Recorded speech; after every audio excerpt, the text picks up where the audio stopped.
সুলাইমান জাজুলি বলেন, ও মা, তুমি কেন হাসতেছো? পানি উত্তোলন করার জন্য তো কোনো বালতি নাই, কোনো রশি নাই, কোনো উপাদান নাই, যেইটা দ্বারা আমি কুয়া থেকে পানি উত্তোলন করব, ওই রকম কোনো সুযোগ সুবিধা নাই। মেয়েটা ডাক দেয়া কই, হুজুর, পানি ছাড়া কি, বালতি ছাড়া কি, রশি ছাড়া কি কূপ থেকে পানি তোলা যায় না? আল্লাহু আকবার। কই কেমনে তুলব? যে পানি কুয়ার নিচে, এই পানি তো হাত দ্বারা নাগাল পাওয়া যায় না। এখান থেকে পানি উত্তোলন করতে হলে বালতি রশির প্রয়োজন, এছাড়া তোলা সম্ভব না। মেয়েটা আবার জিজ্ঞেস করে, হুজুর, কে গো আপনি, কোথায় থেকে আসছেন? সুলাইমান জাজুলি আবার নিজের পরিচয় দিলেন, মা, আমি মিশর থেকে আসছি, আমার নাম হলো সুলাইমান জাজুলি। নাম কি? সুলাইমান জাজুলি। ওনার বংশধরের যে খেতাব, ওই খেতাবটা হলো জাজুলি। সুলাইমান জাজুলি নাম পরিচয় দেওয়ার পরে মেয়েটা আবার একটা অট্ট হাসি দিল। সুলাইমান জাজুলি বলে, আবার কেন হাসলাম? হুজুর, আমি শুনেছি ওই মিশরের মধ্যে আপনি বড় মস্ত বড় আলেম, আপনি একজন জবরদস্ত আলেম, আপনার সুনাম পৃথিবীর অনেক জায়গায় আনাচে কানাচে ছড়িয়ে পড়েছে। কিন্তু হুজুর, আপনি এত বড় আলেম, শত শত ছাত্র আপনার কাছ থেকে হাদিসের দরস নেই, আপনি বালতি ছাড়া, রশি ছাড়া কূপ থেকে আপনি পানি উত্তোলন করতে পারেন না। এই দৃশ্যটা দেখে আমি হাসি। সুলাইমান জাজুলি কই, মা, সুলাইমান জাজুলি কই, আমি বালতি ছাড়া, রশি ছাড়া এই কূপ থেকে পানি তুলতে পারি না, পারবো না। কিন্তু তুমি যদি পারো, আমার একটু পানির ব্যবস্থা করে দাও। এবার মেয়েটা সুলাইমান জাজুলি কে সঙ্গে নিয়ে কূপের কাছে গেলেন। কূপের কাছে একটা পাথর ঠেলে দিলেন, ঠেলে দিয়ে কূপের সামনে দাঁড়ালেন। ছোট মেয়ে তো, পাথরের উপরে দাঁড়ালেন কূপের এক পাশে। দাঁড়াইয়া সুলাইমান জাজুলি বলে, আমি দেখলাম মেয়েটা বীর করে কি যেন পাঠ করলো, আর এই কূপের মধ্যে একটা থুথু নিক্ষেপ করলো। আমি সুলাইমান জাজুলি তাকাইয়া দেখি, সঙ্গে সঙ্গে কূপের পানিগুলা নিচ থেকে উতলায়া উপরে উঠে গেল, কূপ পানি দ্বারা ভরপুর হয়ে গেল। জোরে জোরে কন্যা সুবহান। হাকিকত আসেনি? সুলাইমান জাজুলি কয়, মা, আমি সুলাইমান সমস্ত জীবন ধরে হাদিস সংগ্রহ করি, আমি মস্ত বড় মুহাদ্দিস, আমার শত শত ছাত্র আছে রে। এত কিছু পাওয়ার পরেও, আল্লাহর দিদার পাওয়ার পরেও এই ক্ষমতা আমি সুলাইমান জাজুলির হয় নাই যে কূপের মধ্যে থুতু মারলে কূপের পানি উপরে উঠে যায়। মা, আমি জানতে চাই,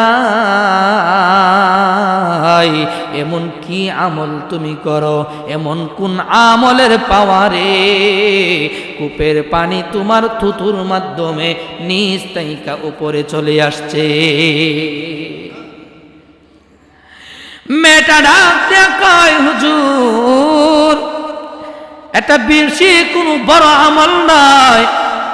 আমি যখন ছোট ছিলাম, আমার মায়ের কুলের মধ্যে ছিলাম, আমি তাকাইয়া দেখতাম গো, আমার মা আমারে কুলে নিয়া বেশি বেশি করে দুরূদ শরীফ পাঠ করত। কি পাঠ করত? দুরূদ শরীফ পাঠ করত। আমি ওইখান থেকে দুরূদ শরীফ শিখলাম। আমার দুরূদ শরীফের আমল হলো, এই দুরূদ শরীফের আমলের মাধ্যমে আমি দুরূদ শরীফের আমল করে দুরূদ শরীফ পাঠ করে এই কূপের মধ্যে থুতু নিক্ষেপ করলাম, আর কূপের পানিগুলা উতলায়া উতলায়া উপরে চলে আসলো। নবীকে স্বপ্ন দেখার যে আমল, সেই আমলটা হলো নবীর দরুদ। কন্যা সুবহানাল্লাহ। নবী উপরে দরুদ কি শুধু আমরাই পড়ি নাকি আরো কেউ পড়ে? সমস্ত জাহানের ফেরেশতাগুলা রাসূলের উপর দরুদ পড়ে, স্বয়ং আল্লাহ তাআলা নিজেও দরুদ পড়ে। বলতে পারেন হুজুর কিভাবে? আল্লাহ তো স্রষ্টা, রাসূল তো সৃষ্টি, ঠিক না বেটি? স্রষ্টা সৃষ্টির উপরে দরুদ পড়ে, ওইটা কিভাবে? দেখেন আমার আল্লাহ তাআলা সূরা আহজাবের 56 নম্বর আয়াতের মধ্যে বলেছেন, ইন্নাল্লাহা ওয়া মালাইকাতাহু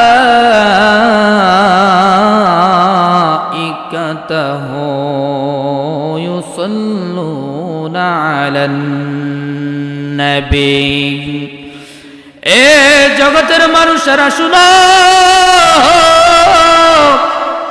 নিশ্চয় আমি আল্লাহ এবং সমস্ত ফেরেশতাদেরকে সঙ্গে লইয়া আমার হাবিবের ওপর দুরূদে মুস্তাফা পাঠ করি। জোরে জোরে কন্যা সুবহানাল্লাহ।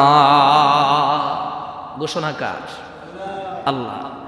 আল্লাহ যে রাসূলের উপর দুরূদ পাঠ করে, ঘোষণা আল্লাহ, শুধু আল্লাহই পড়ে না, ওয়া মালাইকাতাহু সমস্ত ফেরেশতাদেরকে নিয়ে দুরূদ পাঠ করেন।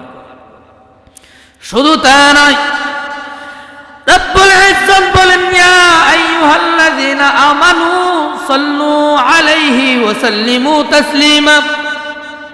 আমার আল্লাহ বলতেছে, ও ঈমানদারের দলেরা, শুনো শুনো, আমি আল্লাহ দুরূদ পড়ি, তাতেই ক্ষান্ত থাকি না। সমস্ত ফেরেশতারা রাসূলের উপর দুরূদ পড়ে এবং আমি আল্লাহ তোমাদেরকে নির্দেশ দিতেছি, বলে দিতেছি, আমি আল্লাহ ঘোষণা দিলাম, ও ঈমানদারের দলেরা, তোমরাও আমার রাসূলের উপর দুরূদ পড়ো। জোরে জোরে কন্যা সুবহানাল্লাহ। কাদেরকে বলছেন? ঈমানদার যারা, তাদেরকে বলেছেন রাসূলের উপর দুরূদ পড়ো, তাসবিহ পড়ো। ও ঈমানদার বান্দা শুনো,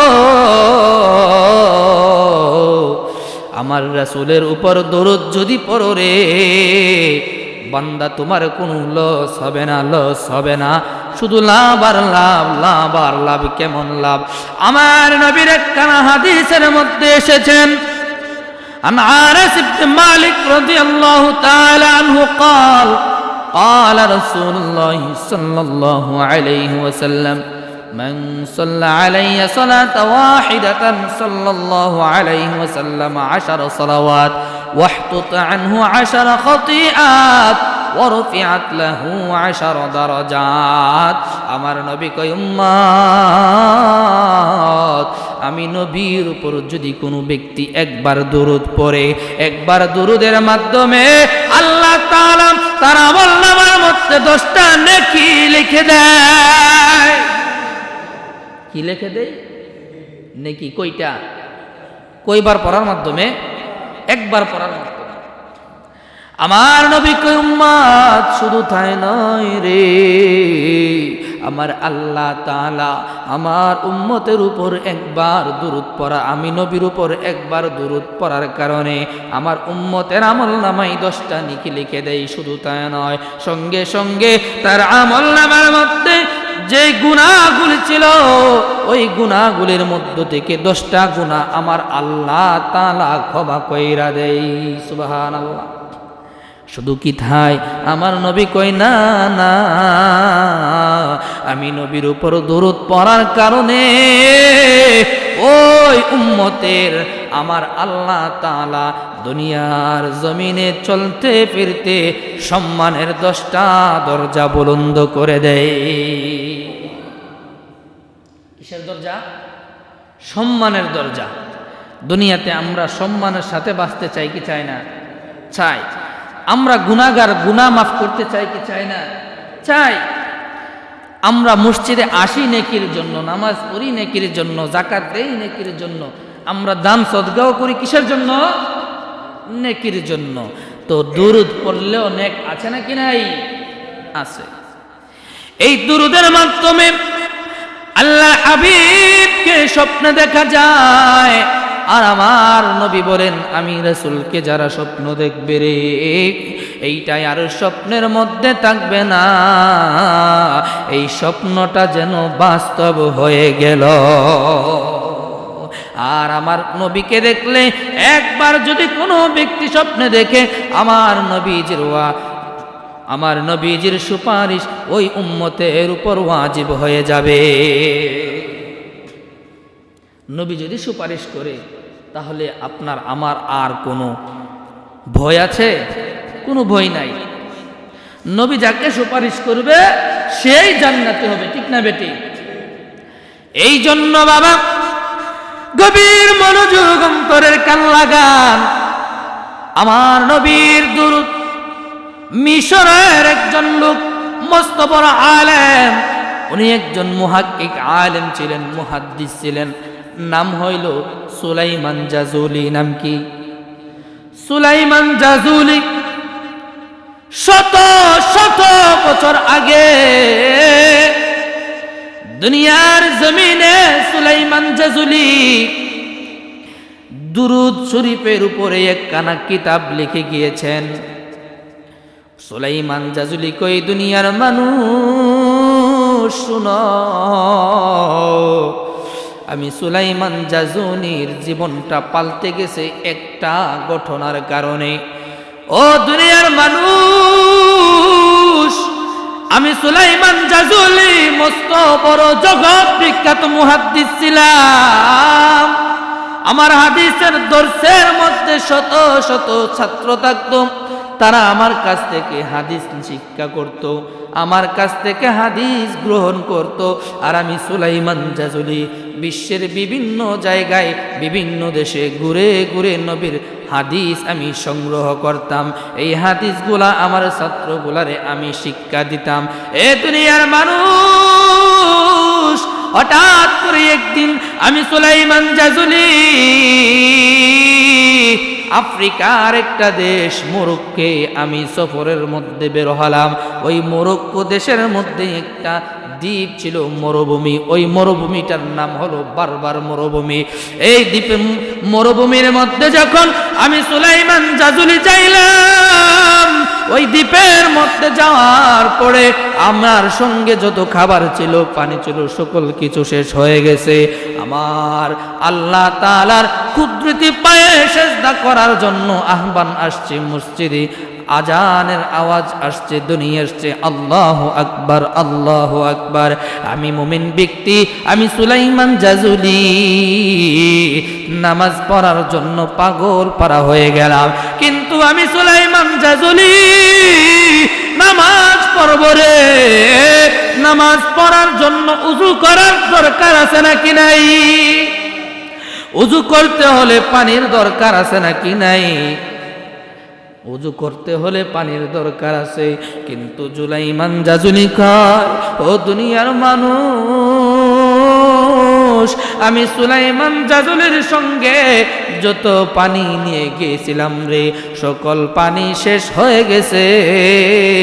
এখন উযু করার মতো পানি আমার কাছে নাই। আমি কি দিয়ে উযু করব? আমার কাছে কোনো পানি নাই, মরুভূমির মধ্যে আমি। এখন পানি যদি না পাই, আমি কি দিয়ে উযু করব? যারা মুমিন ব্যক্তি, আমার আল্লাহ তাআলা বলেন, ইন্নামাল মুমিনুনা আল্লাযীনা ইযা যুকিরাল্লাহু ওয়াজিলাত কুলুবুহুম। আমার রব্বুল আলামিন বলে, জগতের মানুষ শুনো, যারা মুমিন ব্যক্তি রে, যখন আমি আল্লাহর কুদরতি পায়ের মধ্যে সিজদা দেওয়ার সময় হয়ে যাবে, যখন আমি আল্লাহকে ডাকার সময় হয়ে যাবে, তখন যদি তারা ডাকতে না পারে, তাদের অন্তরের মধ্যে ভয় ঢুকে যায়, ভয় ঢুকে যায়, ভয়। ও দুনিয়ার মানুষ, সুলাইমান জাজুলি নামাজের সময় হইল, নামাজ আদায় করবে, কিন্তু উযু নাই, উযু বানাইতে হবে, উযুর জন্য পানি নাই।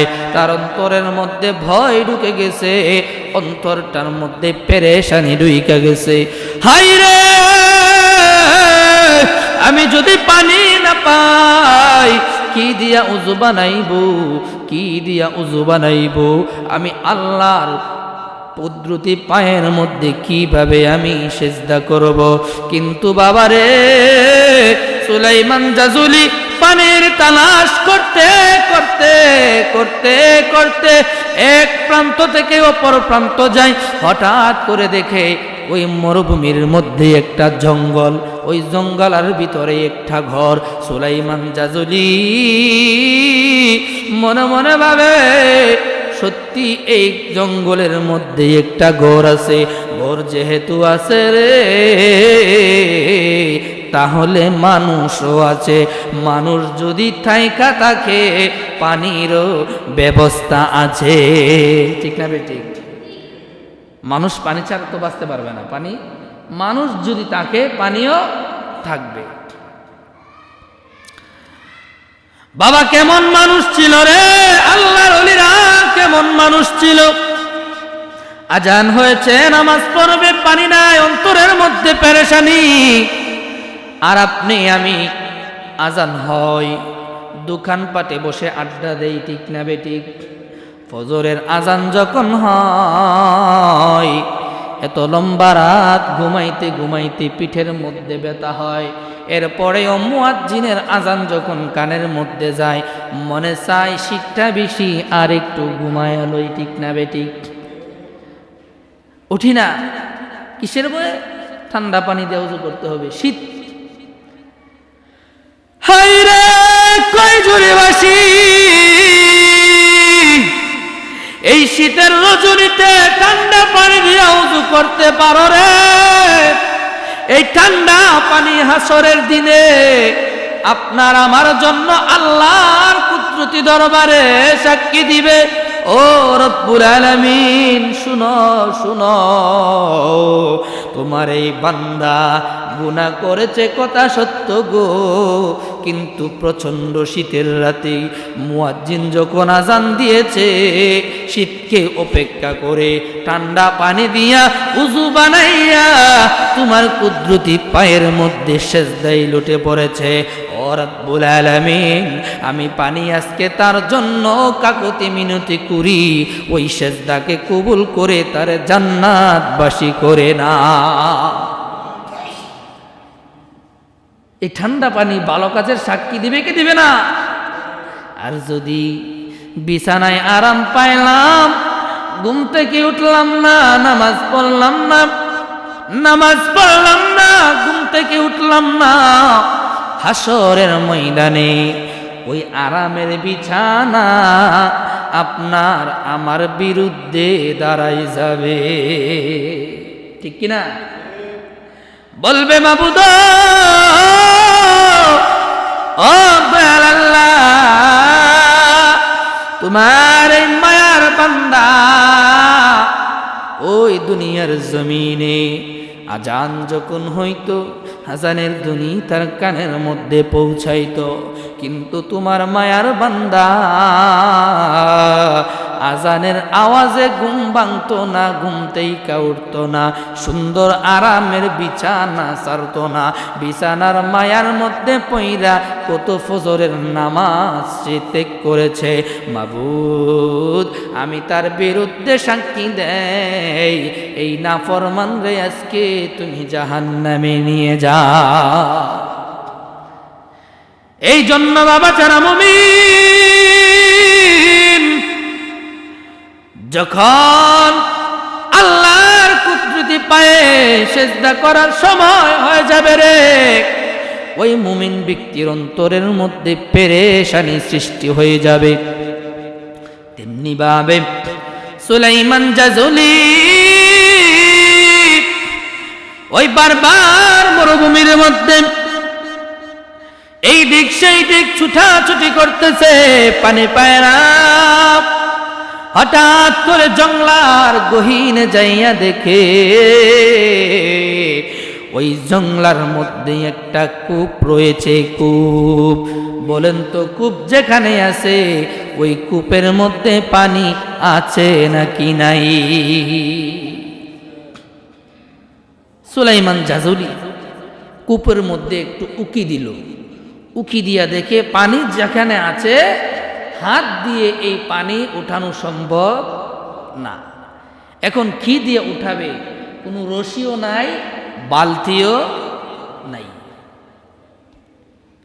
এখন পানি পাইছে ঠিকই, কিন্তু পানি সংগ্রহ করার মতো কোনো উপাদান পণ্য তার কাছে নাই। আল্লাহর ওলি সুলাইমান জাজুলি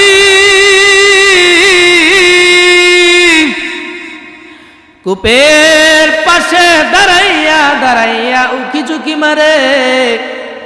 হঠাৎ করে ওই যে জংলার মধ্যে একটা ঘর, ওই ঘরের দরজা খুইলা একটা ছোট মাসুম বাচ্চা, ওই মেয়েটা সুলাইমান জাজুলির উকি ঝুঁকি দেইকা হাসতেছে। আল্লাহু আকবার বলি।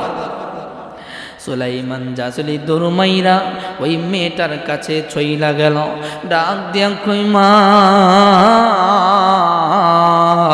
একটু পানি আছেনি, পানি দাও। আমি সুলাইমান জাজুলি পানি দ্বারা ওযু করে আল্লাহর কুদরতি পায়ের মধ্যে সেজদা করব। মেয়েটা হাসে, পানি নাই। সুলাইমান জাজুলি বলেন, ও মা তুমি কেন হাসতেছো? পানি উত্তোলন করার জন্য তো কোনো বালতি নাই, কোনো রশি নাই, কোনো উপাদান নাই, যেইটা দ্বারা আমি কুয়া থেকে পানি উত্তোলন করব, ওই রকম কোনো সুযোগ সুবিধা নাই। মেয়েটা ডাক দেয়া কই, হুজুর পানি ছাড়া কি, বালতি ছাড়া কি, রশি ছাড়া কি কূপ থেকে পানি তোলা যায় না? আল্লাহু আকবার। কই কেমনে তুলবো? যে পানি কুয়ার নিচে, এই পানি তো হাত দ্বারা নাগাল পাওয়া যায় না। এখান থেকে পানি উত্তোলন করতে হলে বালতি রশির প্রয়োজন, এছাড়া তোলা সম্ভব না। মেয়েটা আবার জিজ্ঞেস করে, হুজুর কে গো, আপনি কোথায় থেকে আসছেন? সুলাইমান জাজুলি আবার নিজের পরিচয় দিলেন, মা আমি মিশর থেকে আসছি, আমার নাম হলো সুলাইমান জাজুলি। নাম কি? সুলাইমান জাজুলি। ওনার বংশধরের যে খেতাব, ওই খেতাবটা হলো জাজুলি। সুলাইমান জাজুলি নাম পরিচয় দেওয়ার পরে মেয়েটা আবার একটা অট্টহাসি দিল। সুলাইমান জাজুলি বলে, আবার কেন হাসলাম? হুজুর আমি শুনেছি ওই মিশরের মধ্যে আপনি বড় মস্ত বড় আলেম, আপনি একজন জবরদস্ত আলেম, আপনার সুনাম পৃথিবীর অনেক জায়গায় আনাচে কানাচে ছড়িয়ে পড়েছে। কিন্তু হুজুর আপনি এত বড় আলেম, শত শত ছাত্র আপনার কাছ থেকে হাদিসের দরস নেই, আপনি বালতি ছাড়া, রশি ছাড়া কূপ থেকে আপনি পানি উত্তোলন করতে পারেন না। এই দৃশ্যটা দেখে আমি হাসি। সুলাইমান জাজুলি কই, মা সুলাইমান জাজুলি কই, আমি বালতি ছাড়া, রশি ছাড়া এই কূপ থেকে পানি তুলতে পারি না, পারবো না। কিন্তু তুমি যদি পারো আমার একটু পানির ব্যবস্থা করে দাও। এবার মেয়েটা সুলাইমান জাজুলি কে সঙ্গে নিয়ে কূপের কাছে গেলেন। কূপের কাছে একটা পাথর ঠেলে দিলেন, ঠেলে দিয়ে কূপের সামনে দাঁড়ালেন। ছোট মেয়ে তো, পাথরের উপরে দাঁড়ালেন কূপের এক পাশে দাঁড়াইয়া। সুলাইমান জাজুলি বলে, আমি দেখলাম মেয়েটা বীর করে কি যেন পাঠ করলো, আর এই কূপের মধ্যে একটা থুতু নিক্ষেপ করলো। আমি সুলাইমান জাজুলি তাকাইয়া দেখি সঙ্গে সঙ্গে কূপের পানিগুলা নিচ থেকে উতলায়া উপরে উঠে গেল, কূপ পানি দ্বারা ভরপুর হয়ে গেল। জোরে জোরে কন্যা সুবহান। হাকিকত আসেনি? সুলাইমান জাজুলি কয়, মা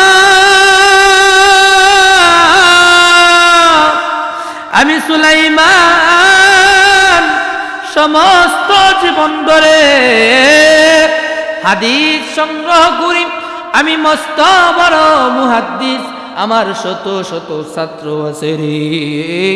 এত কিছু পাওয়ার পরেও, আল্লাহর দিদার পাওয়ার পরেও এই ক্ষমতা আমি সুলাইমান জাজুলির হয় নাই যে কূপের মধ্যে থুতু মারলে কূপের পানি উপরে উঠে যায়। মা আমি জানতে চাই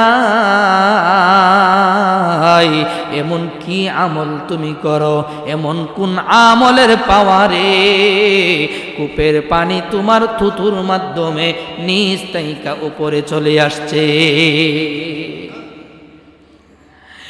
মেয়েটা ডাক দিয়ে কয়, হুজুর এটা বেশি কোনো বড় আমল নয়। আমি যখন ছোট ছিলাম, আমার মায়ের কুলের মধ্যে ছিলাম, আমি তাকাইয়া দেখতাম গো আমার মা আমারে কুলে নিয়া বেশি বেশি করে দুরূদ শরীফ পাঠ করত। কি পাঠ করত? দুরূদ শরীফ পাঠ করত। আমি ওইখান থেকে দুরূদ শরীফ শিখলাম। আমার দুরূদ শরীফের আমল হলো, এই দুরূদ শরীফের আমলের মাধ্যমে আমি দুরূদ শরীফের আমল করে, দুরূদ শরীফ পাঠ করে এই কূপের মধ্যে থুতু নিক্ষেপ করলাম, আর কূপের পানিগুলা উতলায়া উতলায়া উপরে চলে আসলো। এই জন্য বাবা নবীর দুরূদের দরকার আছে নাকি নাই? নবীর দুরূদ যদি পড়ে, নবীর দুরূদের মাধ্যমে আপনার আমার আখিরাতে এই দুনিয়ার জমিনে সফলতা আসতে পারে কি পারে না? নবীর চরণ তলে সারা জীবন আমি তাকবো, ভালোবেসে নবীজিকে ভালোবেসে নবীজিকে হৃদয় মাঝে ভরে রাখবো। নবীর চরণ তলে সারা জীবন আমি তাকবো। মিলাদ কিয়ামে দুরূদ সালামে, মিলাদ কিয়ামে দুরূদ সালামে নূর নবীকে ভালোবাসবো। নবীর চরণ তলে সারা জীবন আমি থাকবো। নবীর চরণ তলে থাকতে চাই কি চাই না? এই জন্য বন্ধুরে, দুনিয়ার জমিনে যারা দুরূদের আমল করে এই আমল বিফলে যায় না। আমার নবী বলে, আমার কোন উম্মত যখন দুরূদ শরীফ পাঠ করেন, এই দুরূদটা আমি নবীজির রওজা মুবারকের মধ্যে চলে আসে। আল্লাহু আকবার। দুরূদটা কোথায় যায়? নবীর রওজা মুবারকের মধ্যে যায়। শুধু তাই নয়, এই দুরূদটা নবীর রওজা মুবারকের মধ্যে পাঠানোর মধ্যে কয়েকটা স্টেপ আছে, ধরন আছে। আমার নবী বলে, যারা হাই ক্লাসের মুসলমান, যারা প্রকৃত পক্ষে মুমিন, যারা প্রকৃত পক্ষে আমি নবীর আশিক, আমার কোন আশিক উম্মত যদি দুনিয়ার যে কোনো প্রান্ত থেকে বসে হোক, শুয়ে হোক, দাঁড়াইয়া হোক, আমি রাসূলের উপর দরুদ শরীফ পাঠ করে রে আমি নবীজি মদিনার রওজা শরীফের মধ্যে শুয়া শুয়া দেখতে পাই ওই লোকটাকে, কি তার নাম, কি তার পরিচয়, তার চেহারাটা কেমন, সে কালো নাকি ফর্সা, সে লম্বা নাকি বেঠে, আমি রাসূল দেখতে পাই তার বংশ কি, তার বাবার নাম কি, তার নাম কি, আমি রাসূল সব কিছু জানতে পারি। জোরে জোরে কন্যা সুবহানাল্লাহ। আবার এক প্রকার লোক যখন দুরূদ পড়ে ফেরেশতাদের মাধ্যমে আমার আল্লাহ তাআলা উম্মতের এই দুরূদগুলা, দুরূদের হাদিয়াগুলা আমার নবীজির রওজা মুবারকের মধ্যে পৌঁছিয়ে দেয়। এই জন্য বাবা দুরূদ শরীফ যদি কেউ পড়ে রে, এই দুরূদের আমল যদি কেউ করে, কন্টিনিউ যদি করতে পারে, সকালে বিকালে রাত্রে যদি দুরূদ শরীফ পড়তে পারে, দুরূদ পড়তে পড়তে যদি ঘুমানোর আমল করতে পারে, আপনার জীবনের মধ্যে মরার আগে একবার হলেও মদিনার কামলেওয়ালা নবী আপনার ভাঙা ঘরের মধ্যে দেখা দিয়ে যাবে। এই জন্য বাবা কিভাবে দেখা দেবে একটু শুনেন। একটা ব্যক্তি সে তার ছেলেকে নিয়ে হজের উদ্দেশ্যে রওনা হলেন। বাগদাদ শহরের মধ্যে যখন গেল, রাত্র হয়ে গেল, রাত্রি যাপন করার জন্য একটা গাছের নিচে আশ্রয় নিল। আশ্রয় নেওয়ার পরে হঠাৎ করে এই রাত্রিবেলায় ওই ছেলের বাবাটার মৃত্যু হয়ে গেল। মৃত্যু হওয়ার সঙ্গে সঙ্গে রে ওই লোকটার চেহারাটা কালো কুৎসিত হয়ে গেল। কি হয়ে গেল? কালো কুৎসিত হয়ে গেল। ছেলেটা ভয়ে আতঙ্কিত হয়ে গেল। কিন্তু বাবার লাশ ছেড়ে যাওয়া যাবে না, রাত্র হয়ে গেছে, জানাজা দেওয়ার জন্য কোনো মানুষ পাওয়া যায় না, সকাল অবধি আমাকে অপেক্ষা করতে হবে। মানুষকে ডাকাচারি কইরা বাবার জানাজা পইরা কবর খুঁইরা কবর দিতে হবে, ঠিক না বেঠিক? কিন্তু ছেলেটা তাকাইয়া দেখে গভীর রজনীতে ছেলেটা অসহায় একা একা বাবার লাশের পাশে মুখটার দিকে তাকাইয়া দেখে এই মুখটা আগে যেমন উজ্জ্বল ছিল, সুন্দর ছিল, এমন সুন্দর নাই, এমন সুন্দর নয়, উজ্জ্বল নেই। এই মুখটা, চেহারাটা কালো কুৎসিত হয়ে গেছে। ছেলেটা দেখে মনের মধ্যে একটু ভয় ঢুকে গেছে। হাই রে, আমার বাবা এমন কোন কাজ করলো, কোন পাপ করলো, সেই পাপের কারণে আমার বাবার চেহারাটা মরার পর কালো কুৎসিত হয়ে গেছে। এই চিন্তা করতে করতে করতে করতে ছেলেটা হঠাৎ করে গাছের নিচে বাবার লাশের পাশে ঝিমাইতে ঝিমাইতে ঘুমায় গেল। ঘুমের ঘরে স্বপ্নে দেখে রে তার বাবার চেহারার মধ্যে একটা লোক হাত বুলাইছে।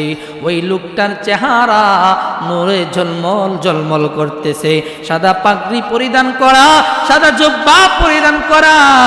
ওই লোকটা তার বাবার চেহারার মধ্যে হাত বুলাইতে দেরি, ওই চেহারাটা নূরে ঝলমল করতে দেরি না। স্বপ্নের মধ্যে ছেলেটা তাকাইয়া দেখে বাবার চেহারা কালো কুৎসিত থেকে উজ্জ্বল হয়ে গেল। ছেলেটা তাকাইয়া দেখে রে যেই লোকটা তার বাবার চেহারার মধ্যে হাত বুলাইল, ওই লোকটা আবার যেই দিক থেকে আসছে ওই দিক দিয়ে আবার চইলা যাইতেছে। ওই ছেলেটা টান দিয়া হাতের মধ্যে দইরা কই, হুজুর বেয়াদবি মাফ করবেন গো, আমার এই বিপদের সময় আমার বাবার কালো কুৎসিত চেহারাটা এত সুন্দর করে দিলেন, আমি জানতে চাই কে আপনি, কি আপনার পরিচয়? ওই লোকটা ডাক দিয়া কই, ও আমার উম্মত শুনো শুনো, আমি দুনিয়ার কোন সাধারণ মানুষ না, আমি হইলাম মদিনার কামলেওয়ালা নবী। ইয়া রাসূলুল্লাহ, নবী গো আপনি কেন কেন এই অসময়ে, আমার দুঃসময়ে আপনি আমার বাবাকে উদ্ধার করলেন? কি কারণ? কি এমন আমল করেছে যে আমলের কারণে, আমলের মাধ্যমে এই বিপদের সময় আমার বাবার চেহারাটারে আপনি পাল্টায়া দিলেন? আমার নবী ডাক দিয়া কয়, পাগলা শুনো রে, তোমার বাবার যদিও তেমন কোনো আমল ছিল না, কিন্তু তোমার বাবা প্রত্যেকটা রাতে ঘুমানোর পূর্বে আমি রাসূলের উপর দরুদ পাঠ করত। আমি রাসূল মদিনার কামলিওয়ালা নবী মদিনার রওজা শরীফের মধ্যে শুয়ে শুয়ে এই দুরূদগুলা আমি শ্রবণ করতাম। ফেরেশতাদের মাধ্যমে আমার কাছে দুরুদের হাদিয়াটা পাঠাইতো। আজকে যখন গভীর রজনী হয়ে গেল, তোমার বাবা যেই সময় দুরুদ পড়তো ওই দুরুদের হাদিয়া আমার কাছে আসতো। আজকে আমি আমার ওই ফেরেশতাদেরকে জিজ্ঞেস করলাম, ও ফেরেশতারা শুনো রে, অমুক দেশের অমুক নামের একজন উম্মত, ওই উম্মতের দুরুদ শরীফ আমার প্রত্যেক দিন হাদিয়া দাও, কিন্তু আজকে এমন কি হইল যে আমার উম্মতের দুরুদ এখনো আমার কাছে হাদিয়া দিতেছ না? ফেরেশতারা আমাকে বলে দিল, ইয়া রাসূলুল্লাহ, ইয়া হাবিবাল্লাহ, নবী গো, আপনার এই উম্মত আর দুনিয়ার জমিনে বেঁচে নাই, দুনিয়া থেকে চিরকালের জন্য বিদায় হয়ে গেছে। ইয়া রাসূলুল্লাহ, নবী গো, দুনিয়া থেকে বিদায় হয়ে গেছে। দুনিয়া থেকে বিদায় হয়ে যাওয়ার কারণে আজকে তিনি আর দুরূদ শরীফ পাঠ করতে পারতেছে না। কিন্তু নবী গো, আপনার এই উম্মত আজকে দুনিয়া থেকে বিদায় হয়েছে, সে তো বড় বিপদের মধ্যে রয়েছে। আমার উম্মত পাগলা শুনো, আমার উপর দুরূদ পাঠ করেছে আমার আশিক উম্মত, ওই উম্মত আজকে বিপদের মধ্যে পড়েছে। আমি মদিনার কামলিওয়ালা নবী মদিনার রওজা মুবারকের মধ্যে কিভাবে থাকি? আমি মদিনার রওজায় থাকতে পারলাম না। আমার উম্মতের বিপদের সময় আমি নবী তারে বিপদ থেকে উদ্ধার করেছি। এই জন্য বাবা, দুরুদের ফজিলত আছে নাকি নাই? দুরুদের আমল করা দরকার আছে নাকি নাই? এই দুরুদের মাধ্যমে কানেকশন হবে মদিনার কামলিওয়ালার সঙ্গে। মদিনার কামলিওয়ালার সঙ্গে যদি আপনার আমার কানেকশন হয়ে যায়, তাহলে দুনিয়াতে আখেরাতে আর কোনো ভয় নাই। এই জন্য বাবা, বেশি বেশি করে দুরুদের আমল করব। বিশেষ করে বৃহস্পতিবার, শুক্রবার, এই দুইটা দিন বিশেষ করে দুরুদের আমল বেশি বেশি করে করব। দুরুদের আমল করব। দুরুদের আমলের মাধ্যমে আল্লাহ তাআলা আপনার আমার দুশ্চিন্তা পেরেশানি দূর করে দিবেন। দুরুদের আমলের মাধ্যমে আল্লাহ তাআলা আপনার আমার রিজিককে বৃদ্ধি করে দিবেন। দুরুদের আমলের মাধ্যমে আল্লাহ তাআলা আপনার আমার বিপদ দূর করে দিবেন। শুধু তাই নয়, একবার দুরুদের মাধ্যমে 10টা নেকি আমার আল্লাহ দান করে দিবেন। সুবহানাল্লাহ। শুধু 10টা নেকিই নয়, 10টা গুনাহও মাফ করে দিবেন। আল্লাহু আকবার। শুধু 10টা গুনাহ মাফ করবেন না, দুনিয়ার জমিনে আপনার আমার জন্য 10টা সম্মানের দরজা বুলন্দ করে দিবেন। কন্যা সুবহানাল্লাহ। এই জন্য বাবা, আমরা মুসলমান, সেই নবীর আদর্শ আমরা আঁকড়ে ধরব, সেই নবীকে ভালোবাসবো, বেশি বেশি করে দুরুদের আমল করব। এই দুরুদের মাধ্যমে আল্লাহ তাআলা আপনাকে আমাকে মদিনার কামলিওয়ালা নবীজির দিদার যেন নসিব করে সকল বলে আমিন।